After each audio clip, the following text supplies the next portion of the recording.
Paz do Senhor, meu irmão, a paz do Senhor, minha irmã, você ligado aqui conosco em mais um EBD Podcast, dessa vez na lição do Juvenis, lição de número 5, que vai nos falar acerca do tema, do título, Ele tem poder sobre os demônios. Eu sou o irmão Reinaldo, sou professor da Escola Dominical, e estou também aqui hoje com a nossa queridíssima professora Milka Saldanha. Milka, seu Pai do Senhor, sua saudação inicial para os irmãos que estão ligados conosco. Amém. A paz do Senhor, Reinaldinho. A paz do Senhor, professor, papai, mamãe, aluno que está nos assistindo nesse episódio. Que Deus abençoe vocês, que essa lição seja uma bênção para a sua aula, para a sua vida, que seja edificante. E vamos aqui aprender um pouquinho mais sobre Cristo, o que ele fez por nós e o que nós podemos fazer pelo reino de Deus, né, que é o tema da nossa revista. E dessa feita falar sobre o poder que ele tem sobre os demônios.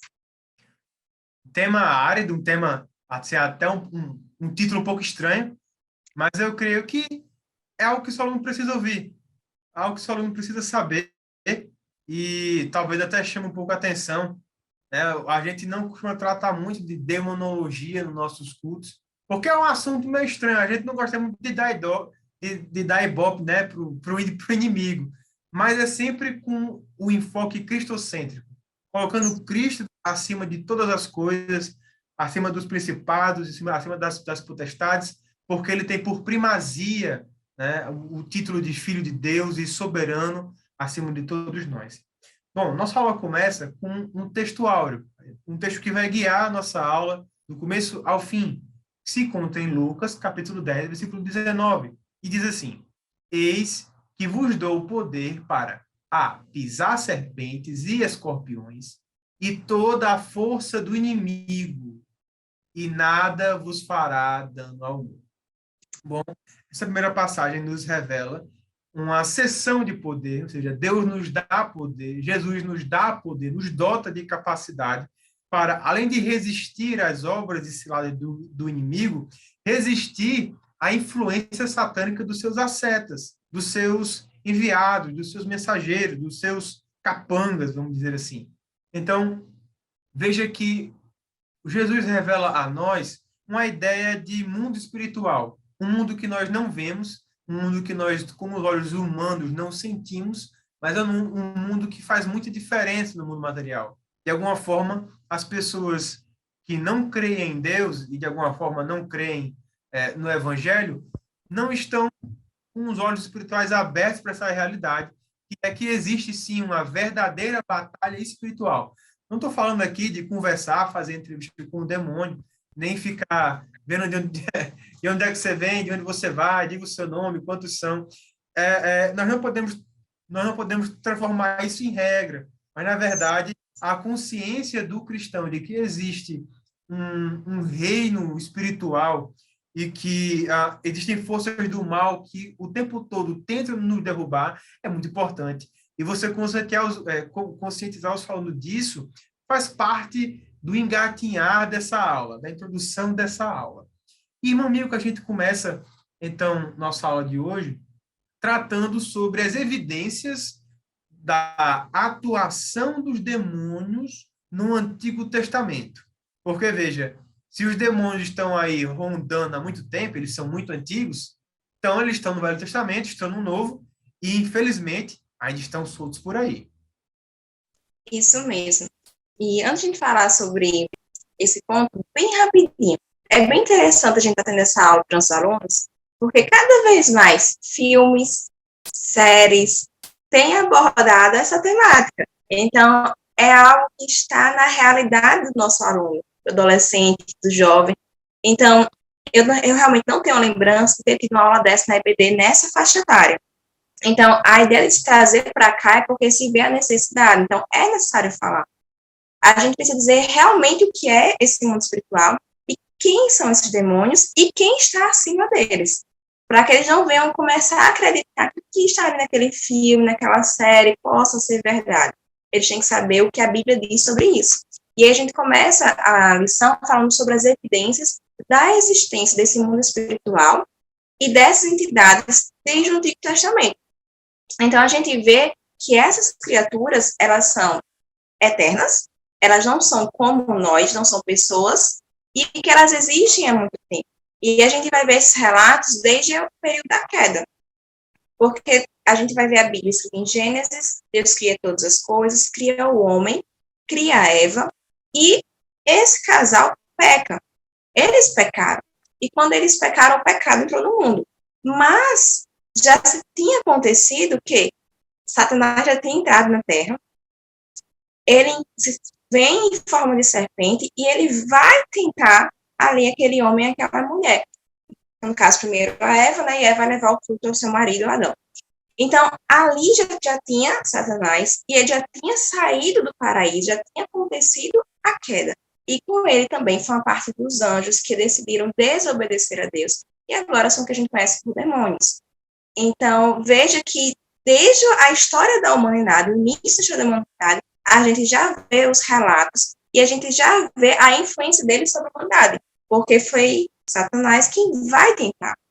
É interessante você falar isso, Milka, porque já fazendo também meio que um paralelo entre o ponto 1 e o ponto 2, Jesus ele vai falar no capítulo 10 do Evangelho do Apóstolo Lucas, de Lucas, ele vai dizer o seguinte, que eu vi Satanás cair do céu como um relâmpago. Então, assim, além disso revelar que Jesus estava no princípio das coisas, ele era, já fazia parte da Trindade, ele contemplou a queda de Lúcifer, né? Então, isso, assim, não era apenas um homem, era um homem um homem Deus e um Deus homem que experimentou coisas que nenhum ser humano viu, né? E isso fala de uma humildade tamanha, de um Deus soberano, eterno, que se fez homem, mas que presenciou tudo, né? Desde o início do universo e antes também.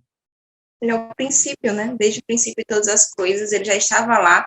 E é ele que tem todo o poder, né? Satanás, ele tenta se equiparar, vamos dizer assim, a Deus, mas isso é impossível, e ele cai.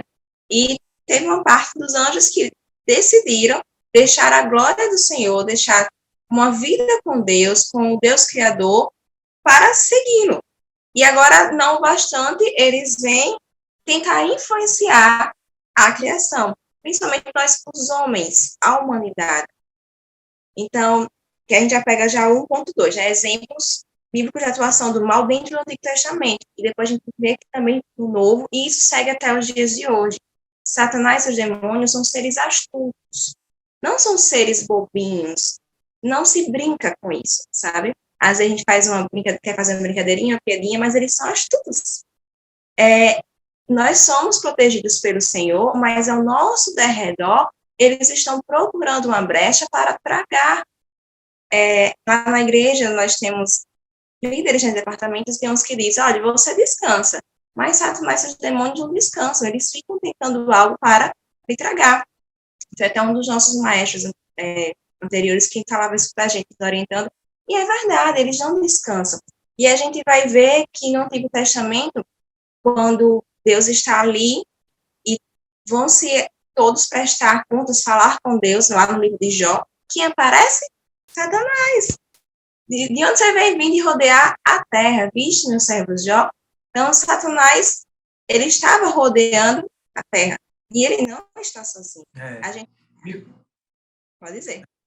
Milka, perdão pela interrupção, mas tem alguns comentaristas que dizem até que essa situação de junto dos outros anjos, junto da adoração, subiu também Satanás. Alguns teólogos dizem que a literatura, a forma da redação do texto, ela é como se o diabo estivesse prestando contas a Deus. Sim. De onde é que você vem? Eu estava aqui, rodeando a terra por ali. É como se Satanás não tivesse escolha. E aqui a gente começa a quebrar o primeiro ponto, que é não, a guerra espiritual que existe nunca é entre Deus e o diabo. Essa é a primeira coisa que nós temos que deixar bem claro aqui. Que nunca Deus sequer sofreu um arranhão de Satanás. Na verdade, Satanás é um derrotado, é um perdedor. Ele já está condenado. Diferente de nós que temos a oportunidade de receber perdão pelos nossos pecados, Satanás está condenado. Ele é derrotado. Ele já foi, ele já é réu, já está condenado, já está amargando a vida, a sua existência eterna e terrível longe de Deus, diferente de nós. Não, é isso mesmo. A gente tem uma ideia de uma luta de boxe, mais ou menos. Eu nunca esqueci isso quando estava na igreja. Eu era pequena, menos de 15 anos, e o pregador disse, ó, não há uma luta de boxe. Deus já está com a luva e com a cara de braço. Brigando. Porque às vezes a ideia que a gente tem de guerra espiritual é isso, mas Deus ele já venceu, já ganhou. Apocalipse nos garante isso, quando a gente lê. Deus está em sua eterna glória. Ele nunca precisou se desgastar por conta de Satanás, por conta do demônio, por conta do pecado, por conta de nada. Ele é o ser supremo e todo-poderoso. Então, a gente também não precisa ter medo, né? A gente não precisa ter medo. A gente sabe em quem nós estamos. Nós sabemos em quem confiamos e quem é este Deus. Quanto mais nós nos aproximarmos de Deus, menor será o nosso medo. Claro, a gente não vai também abrir as brechas, né? Mas a gente buscar estar com o Senhor, porque são coisas diferentes. Às vezes tem gente que acha que porque estou com Deus, posso fazer o que eu quiser, tentar. Mas quando Jesus estava no deserto, que é uma evidência do Novo Testamento, e ele é tentado no deserto, ele diz, não tentarás o Senhor teu Deus como resposta. Entende? Você não é porque você está com Deus que você tem que... Será que Deus vai me proteger mesmo? Não é ficar nessa. Não.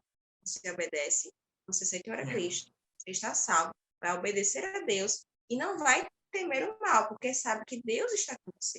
Mas você não vai ficar por aí abrindo brecha. Isso é importante que a gente diga ao nosso aluno. Às vezes, verdade. A galera quer... Pode dar motivo,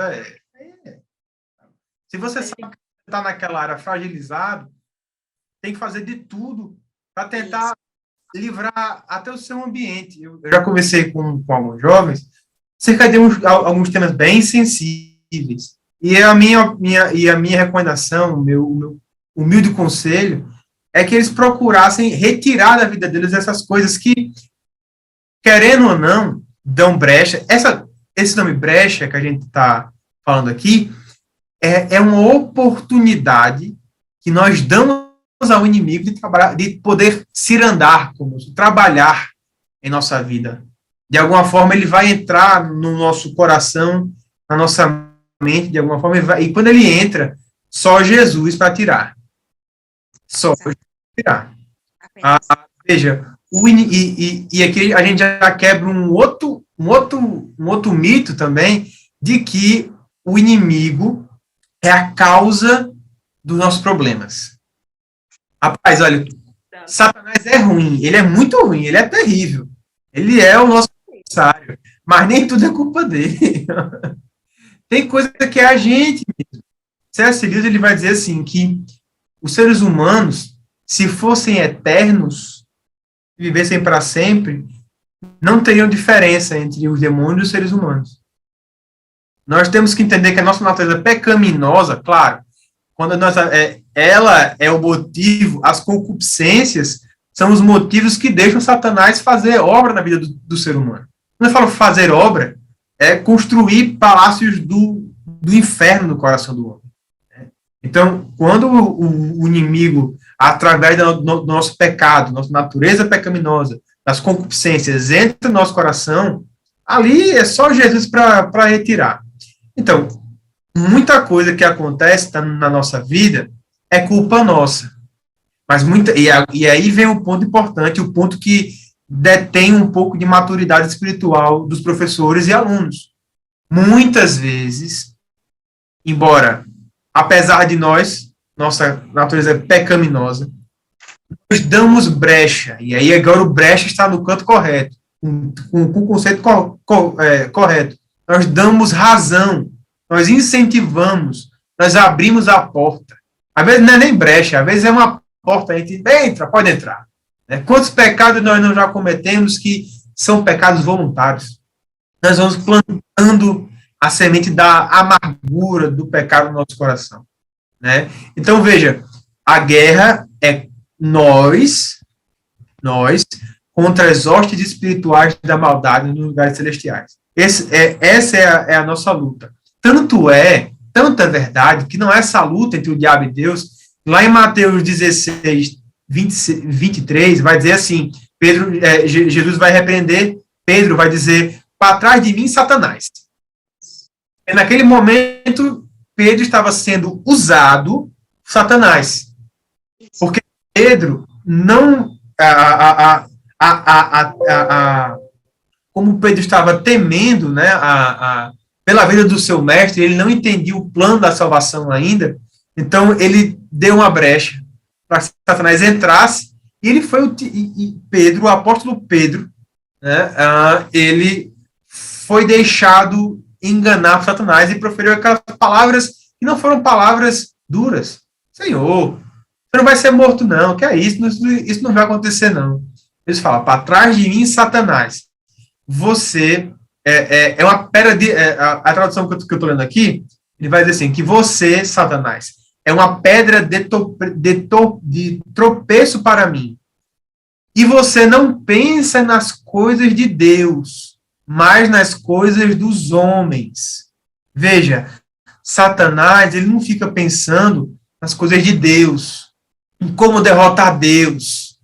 Não é esse o ponto. Isso ele já tentou antigamente e não conseguiu. Ele tenta derrotar o homem de Deus. Ele não pensa na coisa de Deus, mas pensa na coisa dos homens.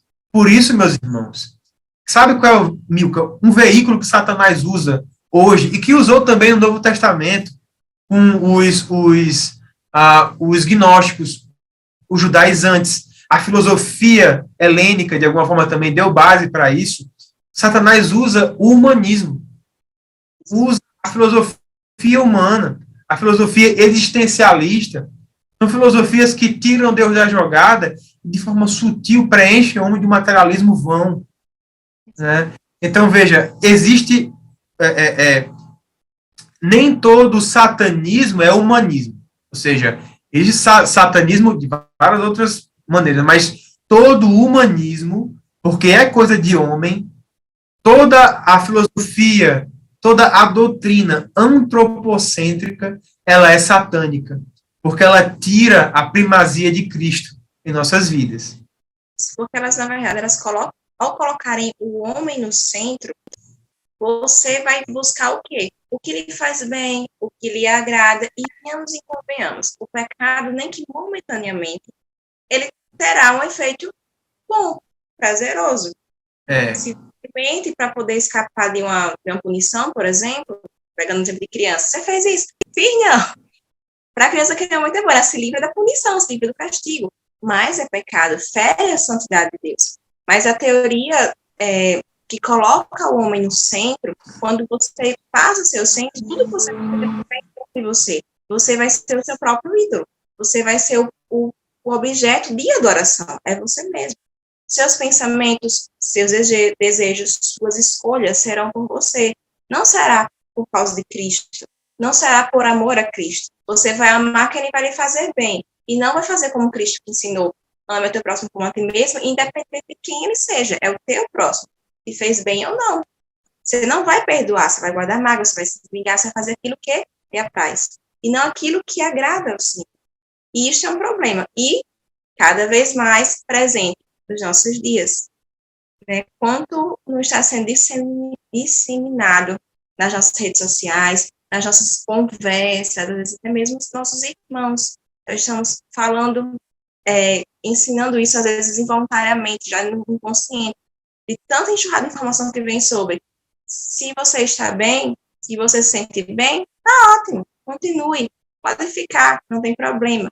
Isso é um perigo. Sabe? É o diabo purinho. Em outras palavras, ele falou que eu não outras palavras, assim, mais direto. Siga o seu sonho. Siga o seu sonho. Isso é a frase perfeita de Satanás. Se você tem vontade, siga o seu sonho. Exatamente. E aí Deus fica nessa história, né? Isso. A gente tem que entender que a nossa vida não pertence a nós, pertence a Deus. Existem sonhos que Deus coloca em nós, que sonhos são dele, mas tem sonhos que não são, que na verdade é o nosso coração que é enganoso, como está em Provérbios, que nos leva a ter aqueles sonhos, aqueles desejos, que se a gente seguir, a gente vai para um caminho de perdição. O mundo espiritual, ele existe e ele está ativo. Nós não somos seres à parte, nós estamos ativos, nós só não o vemos, mas ele acontece, ele está ativo. E o que fazer com tudo isso? O que fazer com tudo isso, sabendo tudo isso, é crer em Cristo. Porque Cristo, ele vem por conta do nosso pecado, porque o pecado entrou. E a partir do momento que ele vem, ele é a luz que dissipa as trevas. E a gente entender que se nós estamos em Cristo, nós não vamos ter comunhão com as trevas, porque é impossível. Então, o que é que eu tenho que fazer para lutar contra o pecado, para lutar contra a tentação, para fechar essas brechas, como ele falou? Cristo. Você tem que estar em Cristo. Mas não é estar de boca, não é dizer eu estou em Cristo. É viver a palavra do Senhor. É obedecer os seus mandamentos. É você ler a palavra regularmente, mas meditá-la dia e noite, como está em Salmos 1. É você amar ao seu próximo, é você perdoar, é você orar, é você jejuar, é você se consagrar, é você fugir da aparência do mal. Não é essa dieta básica do, né?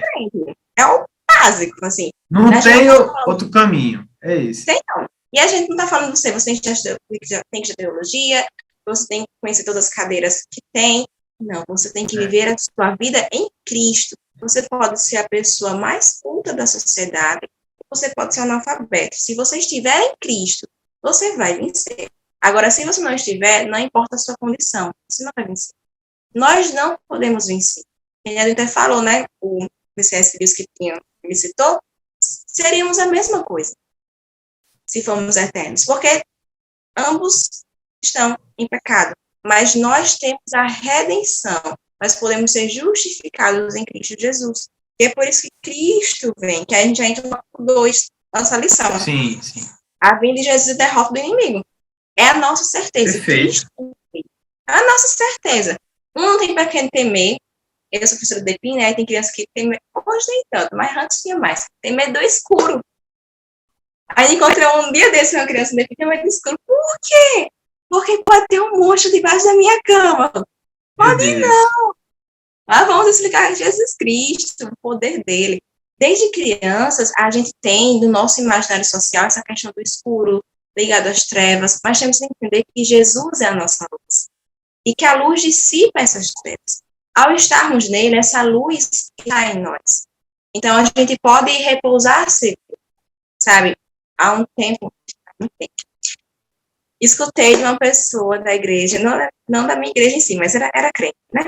Dizendo que tinha medo de ser possesso. Aí, assim, eu sei que não estou perto do meu irmão, você está em Cristo Jesus? Você está vendo sua vida em Cristo? Porque onde há Cristo, onde está a luz, não haverá as trevas. Ele está ao seu redor, Cristo, ele está em você, ele é a sua segurança. Sabe, a gente tem que relembrar que Cristo é nossa segurança. A gente precisa disso. Ele vai trazer essa derrota. A derrota que você tomar já está garantida.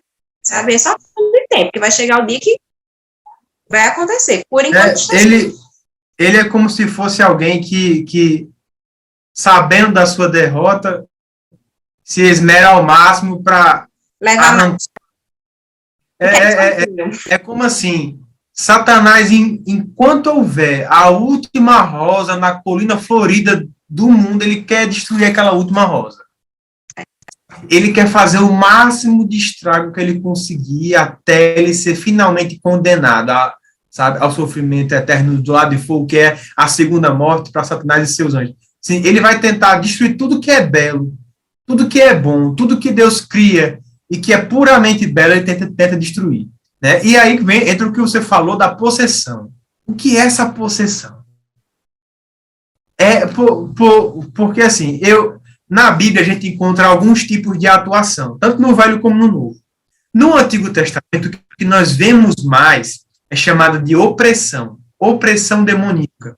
O rei Saul, por exemplo, estava tendo uma opressão demoníaca.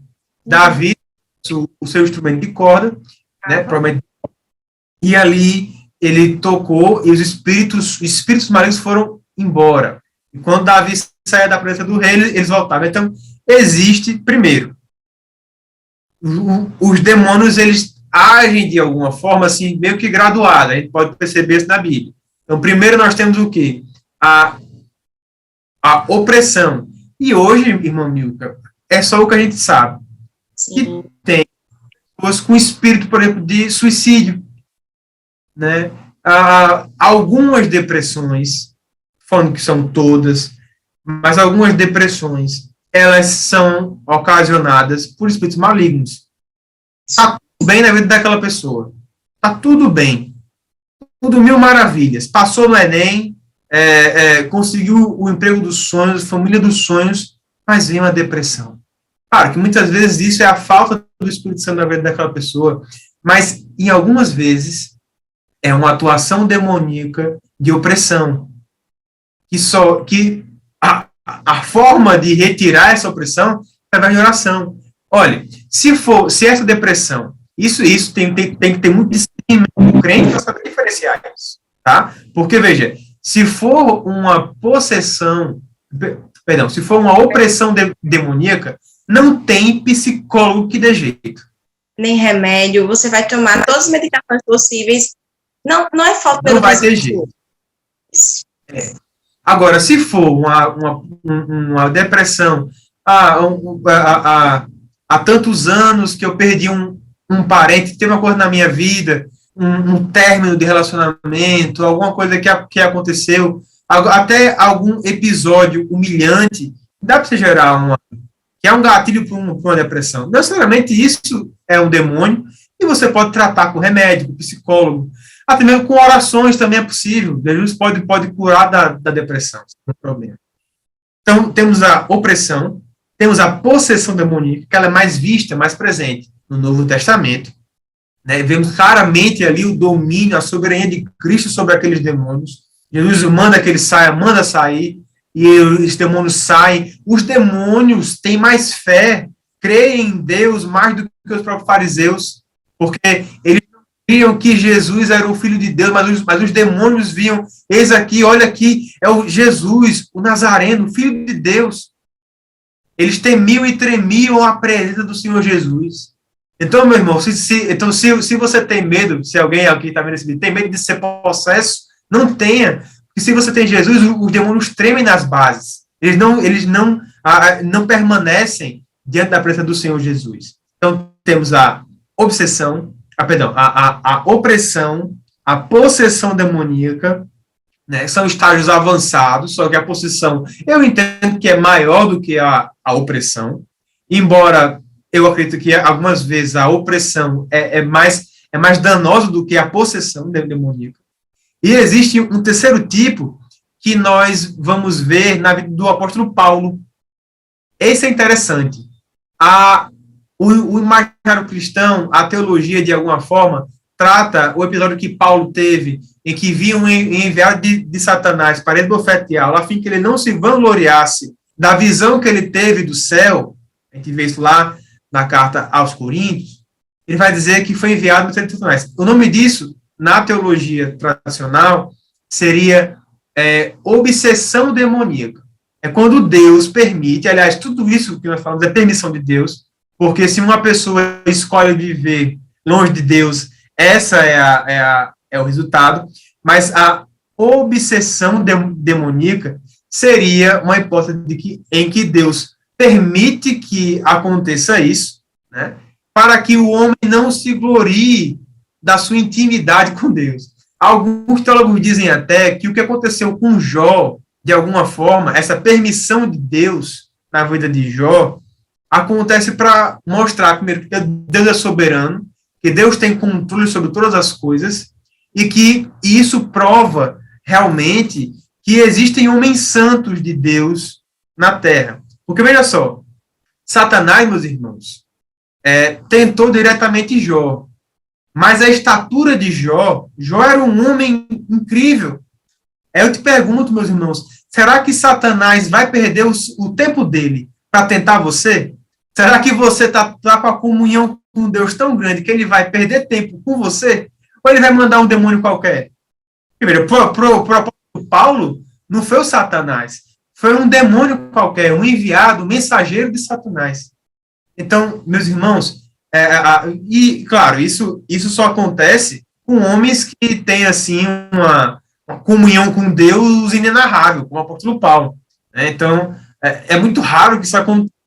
mas são manifestações, são atuações do inimigo na vida dos crentes e na sociedade em geral. Existe ainda, Milka, a gente não vai entrar aqui nesse tema, porque senão a gente fica muito, muito, muito grande, mas você tem que falar sobre que existe uma diferença entre principado, potestade, vocês podem depois ver o que é o principado, pesquise isso. Pastor Antônio Gilberto, se eu não me engano, traz isso na Bíblia de Estudo dele. Na Bíblia de Estudo Pentecostal fala sobre isso também. É importante que você traga para você ver a dimensão geográfica de cada atuação demoníaca. Só para você ter uma ideia, no carnaval, os centros de macumba e de espiritismo, candomblé, umbanda, não sei dizer quais, mas congêneres desses, não abrem. Eles não funcionam. Porque não desce santo, não desce entidades nenhuma. Todos estão no carnaval. Então, de alguma forma, tem um número limitado de demônios que estão ocupados no carnaval. Você veja só como eles são organizados, né? Há um tráfego de demônios. Os filhos das trevas são mais prudentes do que os da luz. A Bíblia... Imagina os demônios, né? Exatamente. A Bíblia é muito clara quanto isso, né? E que a gente tem que cuidar para que a gente não caia. Porque depois de tudo isso, o que fica muito claro é que eles não estão aqui para brincar, não estão de brincadeira, não estão de oba-oba passando o tempo. Na verdade, eles têm um propósito firme de desviar o crente.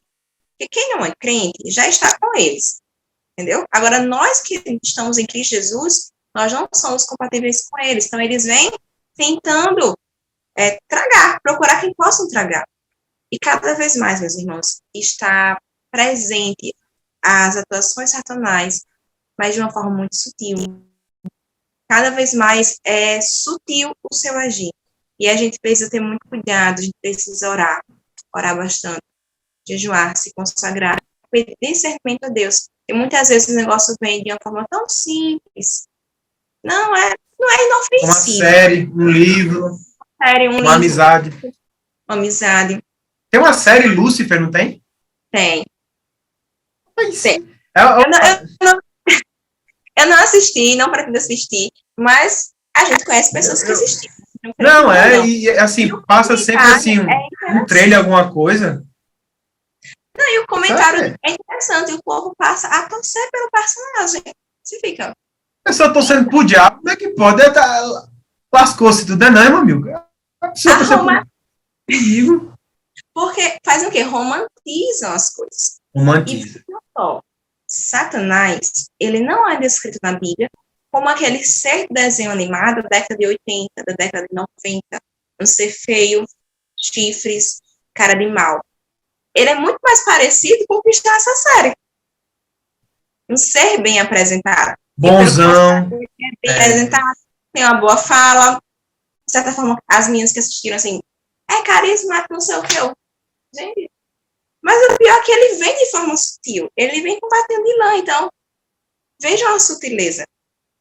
É uma série que basicamente mostra, seja intencional ou não, como é, mas a gente não consegue aceitar. A gente veio de uma geração que construiu de uma forma negativa, o personagem de uma forma feia, e quando aparece de uma forma bonita, bela aos olhos, a gente diz, tá tudo bem. Vejam como é sutil e como é espaçado. Tudo para preparar no decorrer do tempo. Então, temos que ter cuidado. Cuidado com o que nossos filhos assistem, cuidado com o que nós assistimos, com o que falamos e com o que consumimos. Rede social, principalmente. A nossa vida, muitas vezes, gira em torno de uma rede social quando trabalho. E quem não tiver um perfil no Instagram profissional, não consegue emprego. Somente se for autônomo. E aí você vai consumindo muita coisa. E o que é que você tem consumido? Você tem filtro. O teu aluno tem filtro. Teu filho tem filtro para o que consome. Esse filtro chama a palavra de Deus. E é na EBD que a gente consegue utilizar esse filtro. Porque muitas vezes, lendo de capa a capa a Bíblia, a gente não entende alguns pontos. E aí entra a lição da EBD, né? A gente vem destrinchar. E a gente precisa entender, já pegando a tópico 3, que temos que ter esse filtro, e nesse caso aqui é entender quem Cristo é em nossas vidas, que Ele é o Senhor das nossas vidas, e que a nossa vida pertence a Ele, que o inimigo não vai ganhar de Satanás, nem está lutando contra Deus, ele luta contra a nossa vida. Então, nós temos que ir atrás de Cristo, atrás da luz que dispersa estas trevas. E acredito que a gente conseguiu falar basicamente toda a nossa lição, né? Até a parte de possessão, que tem no tópico 3, a gente já falou, e acrescentou um pouco mais.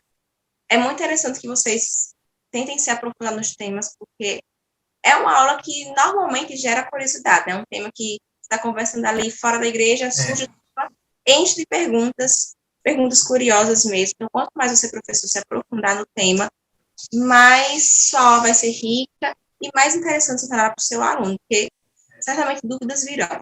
Muitas perguntas. Uma sugestão para livros, irmã Milka.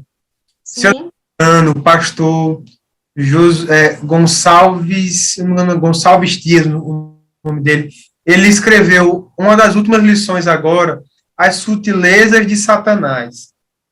Livro que eu acredito que intencionalmente, irmã Milka, ele coloca em todos os capítulos, na maioria deles, a sutileza do humanismo, a sutileza do não sei o quê. Sempre com uma sutileza, né? Então, assim, é um livro muito bom. Essa lição foi muito abençoada.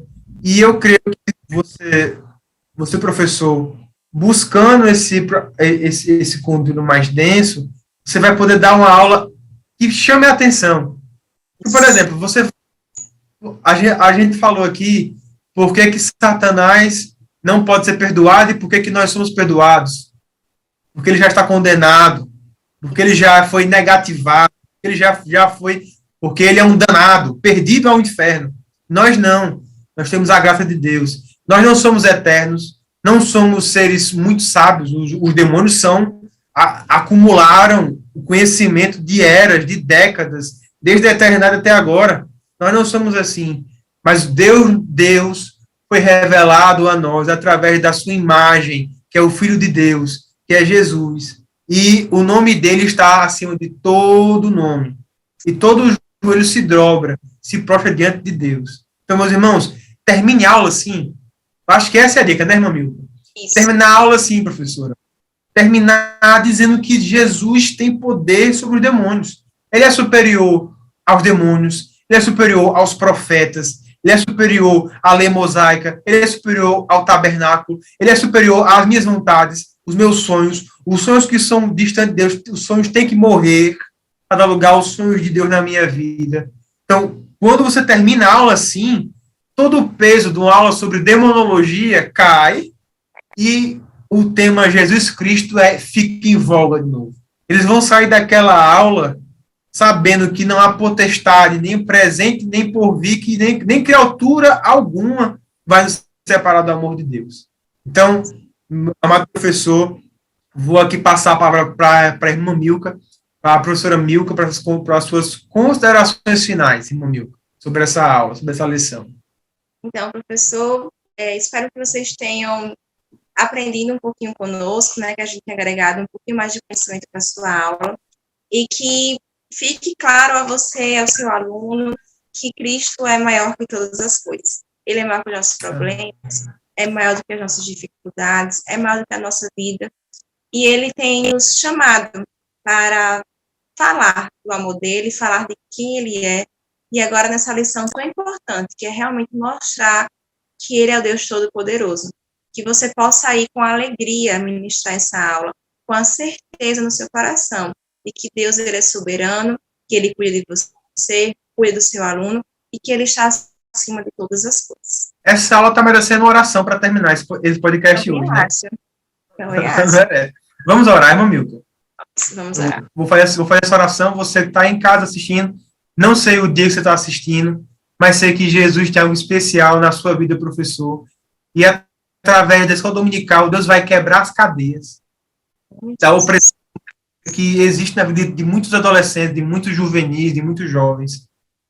E eu sei que, se na sua vida, professor, às vezes o professor passa por luta, né, passa por prova, mas eu sei que Jesus também tem uma bênção especial, O pastor Eliab César, ele costuma dizer que, embora não mereça nada, Deus não fica devendo nada a ninguém, porque ele é galardoador daqueles que o buscam.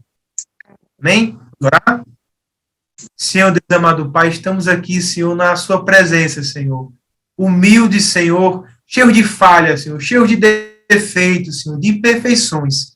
Mas cremos que o Senhor tem poder para perdoar pecados, Senhor Jesus. Que o Senhor pode tirar da nossa vida, meu Pai, aquilo que não agrada a Ti, aquilo que nos afasta de Ti, Senhor, aquilo que aos poucos, Senhor, ou às vezes não, às vezes abrimos brechas escancaradas para o inimigo, mas sabemos que a Tua mão poderosa, Senhor Jesus, tem poder para expulsar, para tirar da nossa vida qualquer opressão, Senhor, qualquer atuação do inimigo na nossa vida, Senhor Jesus. Sabemos, Senhor, que somos falhos, que não somos perfeitos, mas que na nossa fraqueza, Senhor, o Teu poder se aperfeiçoa.